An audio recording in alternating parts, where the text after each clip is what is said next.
जंगल में झोंपड़ी hotel 30 rupees biryani. Rajasthan और विंध्या पर्वत के बीच में एक जंगल था। उस जंगल के बीच में साहू कहकर एक आदमी केवल 30 रुपए में टेस्टी बिरयानी बनाकर बेचता था। उसका होटल के पास उस रास्ते में जाने वाले हर एक गाड़ी उधर रुकते थे।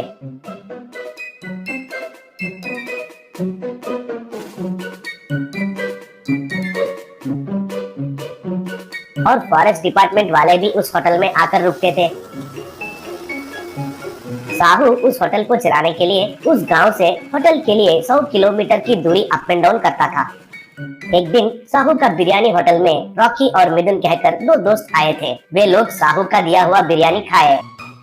तब साहू से रॉकी, क्या ब्रदर केवल 30 रुपए में ही इतना टेस्टी बिरयानी खिला रहे हो? तुम्हें कुछ बचता है कि नहीं? ऊपर से इस जंगल में अकेले रहते हो, तुम्हें डर नहीं लगता है क्या? पूछा। तब साहू, सर मुझे तो बहुत डर लगता है सर, इसलिए मैं रोशनी रहने तक बिरयानी बेचकर बाद में चला जाता हूँ। आपको एक राज की बात बताऊँ क्या? इतना कम दाम में देने के लिए कारण बताऊँ? मैं छोटे छोटे मुर्गियों के बच्चों को लाकर इस जंगल में छोड़ देता हूँ सर। वे अपने आप कुछ खाकर बढ़ जाते हैं। बाद में बड़ा हुआ मुर्गियों को पकड़कर बिरयानी बनाता हूँ। फिर भी ये जंगल माँ कितने लोगों को भी खाना देती है सर। ऐसा है ये 30 रुपए वाला बिरयानी। कहा। तब मिथुन, हाँ, जंगल माँ तो सबको खाना खिलाती है, तुम तो बहुत ग्रेट हो, कहकर वो लोग चले गए। ऐसे वे लोग हर रोज आकर साहू के होटल में बैठकर बिरयानी खाकर जाने लगे। ये गौर करके एक दिन साहू उनसे, सर आप हर रोज इधर आकर बिरयानी खा रहे हैं, आपको इधर कुछ काम है क्या? पूछा। तब रॉकी, कुछ नहीं ब्रदर, हम इस जंगल में एक पिक्चर का शूटिंग प्लान किए थे, सरकारी परमिशन के लिए अप्लाई किए थे। अगर परमिशन मिल गया तो तुमको ही हम सब शूटिंग वालों के लिए बिरयानी बनाना होगा। कहा। तब साहू, ये आप क्या कह रहे हैं सर? ये तो रेगिस्तान और गाँव के बीच एक बड़ा सा जंगल है सर। जंगल में डाकू गब्बर रहता है सर। अगर उनको पता चल गया तो आपका अपहरण करने से भी आप हैरान मत हो जाइए, इसलिए मैं अंधेरे होने के बाद इधर नहीं रहता हूँ सर। आपको ऐसा विचार है तो तुरंत छोड़ दीजिए सर। कहा। तब रॉकी, ए साहू, मेरा दोस्त मिथुन के बारे में क्या समझे? वो बहुत चतुर है, चाहिए तो डाकू गब्बर को भी पकड़कर उससे भी फिल्म निकालेगा, पता है? तुम बिल्कुल टेंशन मत लेना हमारे बारे में, कहकर चले गए।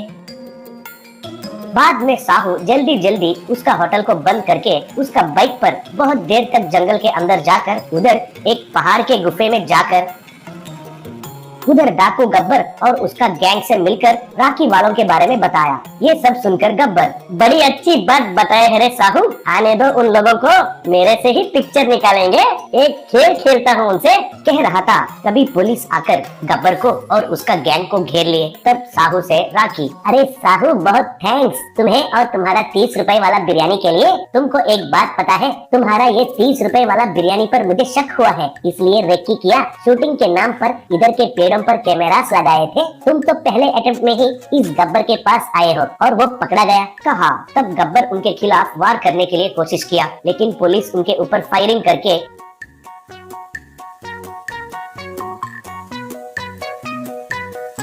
उनको राउंड अप करके अरेस्ट करके लेके चले गए।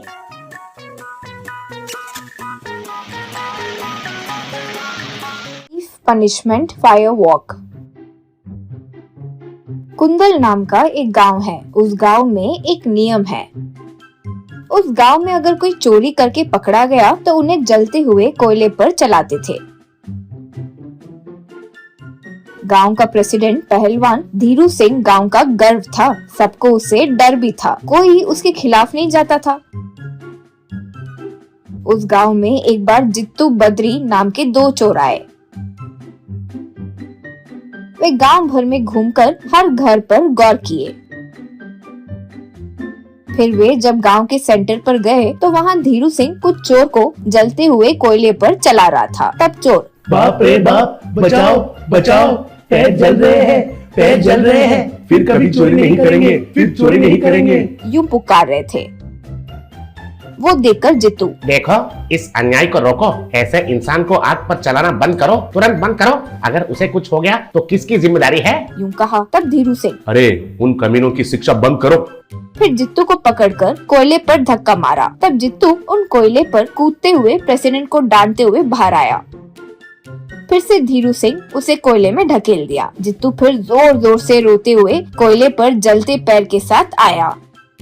अब जित्तू से धीरू सिंह, देखो, अगर कोई मेरे खिलाफ गया या इन चोरों पर दया दिखाया तो वो गुनहगार के बदले जो किया है उसको शिक्षा होगी। तुम लोग नए हो, क्या काम पर आए हो? बद्री, भैया भैया हमें माफ कर दीजिए, ये मुफ्त है, गांव के किनारे रोड के काम से आए हैं, कोई घर है तो दिलवा दीजिए श्रीमान। यूं कहा तो धीरू सिंह अपने घर के बगल में रहने के लिए कहकर चले गया।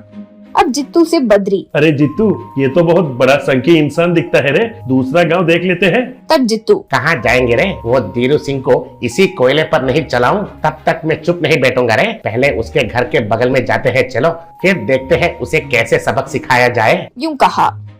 फिर दोनों धीरू सिंह के घर के बगल में रहने लगे।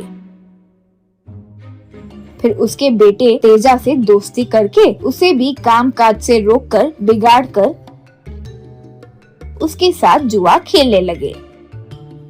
फिर रात को बद्री जित्तू गांव में घूमकर चोरी करने लगे।